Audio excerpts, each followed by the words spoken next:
Harihi Om. My dear holy souls, this is Mata Anantananda, Sri Sadguru Shivarama Avadhuta Ashramam, Kamvaram village, Kurnool district, Andhra Pradesh state, from Bharat, that is India. Under the caption of Wonderful Indian Folk Stories, we are enjoying the stories of Indian historical personalities Bhatti and Vikramaditya. In that series, this is the 16th video. In this, we'll enjoy the story of the second idol on the golden throne started to tell story of Bhatti and Vikramaditya as continuation to the story told by Vinoda Ranjitavalli. In this video, the main incidents in the story are a man by name Kalakeya.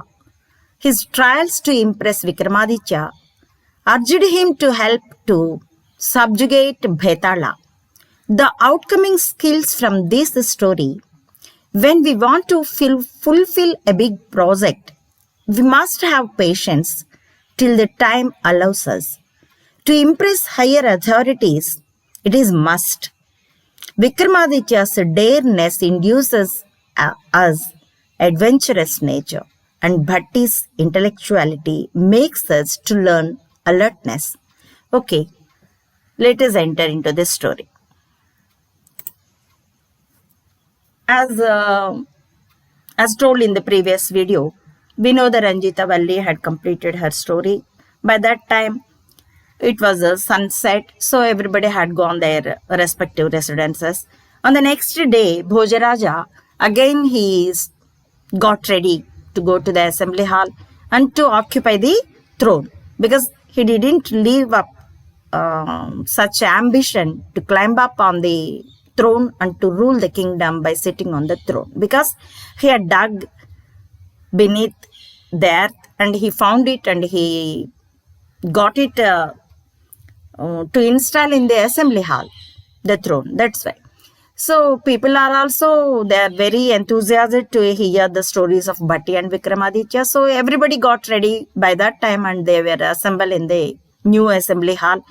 And Bhojaraja had completed his bath and everything, and he performed his puja, devotions and all. And then he came to the assembly hall and he had taken the blessings of scholars and Brahmins. And then he had taken 3 holy rounds around the throne. And after praying to the throne, he started to climb up. He stepped his right leg on the first step. Vinoda Ranjitavalli, the idol on that step, she won't say anything, just she was stable and silent. Then he tried to keep his the other foot on the second step. But just like yesterday, 31 idols, they started to clap their hands and laughing.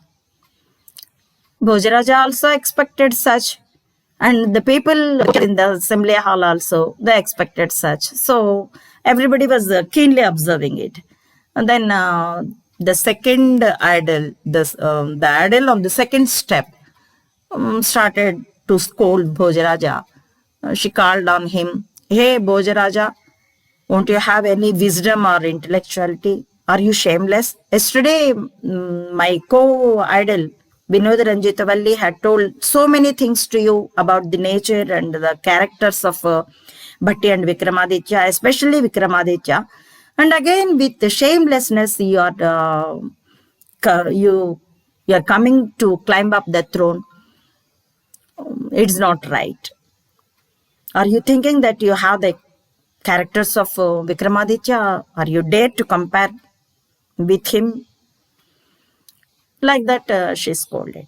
Then Bhoja Maharaja, with obedient voice, he told, "Oh mother, in the form of idol, yesterday, yes, I heard everything what told by your co-idol Vinoda Ranjitavalli, and though I have the characters of Vikramaditya or not, though I am not comparable with him, but I want to hear the story, the history of such a great person. By knowing the history of a great persons, then only we can practice the good qualities. That's why also I didn't leave up the my ambition. Let me bless, let me hear. Then, by pleasing with his obedient voice and words, that ideal said, "Okay, I'm sorry that I scolded you without knowing your enthusiasm. Okay, I'll continue. My name is Madana Abhishekavalli. Okay, I'll continue the story." Said like that, and she started to narrate the story. Then Bhoja Maharaja had taken Padmasana on the first step, and everybody in the assembly were very silent and enthusiastic to hear the story, whichever would be told by Madanabhishekavalli. Then she started. Days were passing. Everybody were happy in Ujjain and the kingdom of Vikramaditya. As per the arrangement, Vikramaditya was ruling the country by sitting on this throne for 6 months, and remaining 6 months he was on touring in the different places of the world. Like that, 2 or 3 years happened, and his fame was spread all over the world. Days were passing like that. By that time, there was a saint by name Kalakeya in Brihadaranyam, which is very thick forest. It is about 200 amadas, the then parameters of the length. So, like that, 100 amadas, it was situated to Ujjain. In the midst of that forest, there was a somewhat ruined temple of Mahankali. There, Kalakeya used to perform devotions and penance. In the form of yogi, means by wearing saffron dress like that, and with a long beard and a long hair, he used to come to Vikramaditya's assembly hall, Ujjain, every day in the morning. After coming, he used to bless the Maharaja, Raja Vikramaditya, and used to give a big pomegranate, which was very fresh and very colorful one. He used to give and say, after saying blessings, he used to leave the assembly hall. Days were passing like that. Almost 1 month passed like that. Then every day after taking the fruit, Vikramaditya used to think so many people will come, including the saints and scholars and artists, poets, so many people. So they used to give some fruits, flowers, or valuable things, whatever, whichever up to their capacity. So like that, this man is giving. So he didn't put much attention on that, and he used to keep the fruit beside his throne on a small stool like that. And every day in the evening, the servants of the assembly hall, they used to take that fruit. King might eat it whenever he liked. By thinking like that, they used to keep the fruit in Vikramaditya's bedroom, aside his bed like that, aside a window, on a big table like that. Such that almost 1 month passed. One day, after the Kalakeya, the saint, came and blessed the king and given the fruit and left the assembly hall. As usual, Vikramaditya had kept the fruit beside his throne on his stool. At that moment, a monkey from beside it mango tree, it had entered into the assembly hall through a window. By watching that fruit, it wants to have that fruit. That's why, because it is monkey, the monkeys are fond of fruits like that. So it had jumped towards the throne and hold on the fruit, and it had bitten to eat it. What a surprise! There were no seeds in the fruit. There were utterly the 9 kinds of diamonds, gems, topaz, pearls, like that. So valuable beads are there, gems are there. People were stunned. Vikramaditya also felt very wonder about it. Then, because there were not seeds, the monkey left that fruit there and it escaped from through the same window. Then king ordered the servants to go to his bedroom and bring all the other fruits which were kept there. Then they done so. By cutting all the fruits, in every fruit there were different sizes and different brightened gems are there. In one of the fruit, some of the fruits are utterly pearls. In some of the fruits are utterly diamonds. And in some topaz, like that, so many. By giving this much of wealth, what that saint was expecting from me? Vikramaditya thought so. And Bhatti thought in his mind, why this saint have given this much of wealth to the king? There must be something mystery. Then okay, next Vikramaditya thought that I had to ask and I had to entertain the saint next day. On the next day, the saint came, as usual, had blessed the king and given the pomegranate. A big size, very fresh, very colorful. Then Vikramaditya asked him to sit in a suitable seat, and he said, he asked his safety and comfortability. And then he said, "Oh saint, I didn't consider you. Forgive me about such behavior. What do you want? Yesterday I watched, instead of seeds, there were valuable gems in the fruits, whichever you given to me. So I want to do the return help to you. What do you want from me? I'll fulfill it." Then that saint said, "If you give such word, then only I'll reveal my desire." Vikramaditya said, "Yes, okay, I'm promising you. Whatever you want, I'll fulfill it. Okay, let me know." Then Kalakeya said, "My name is Kalakeya.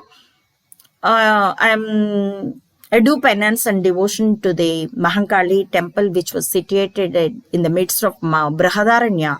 That is from here, some far away, 200 amdas like that.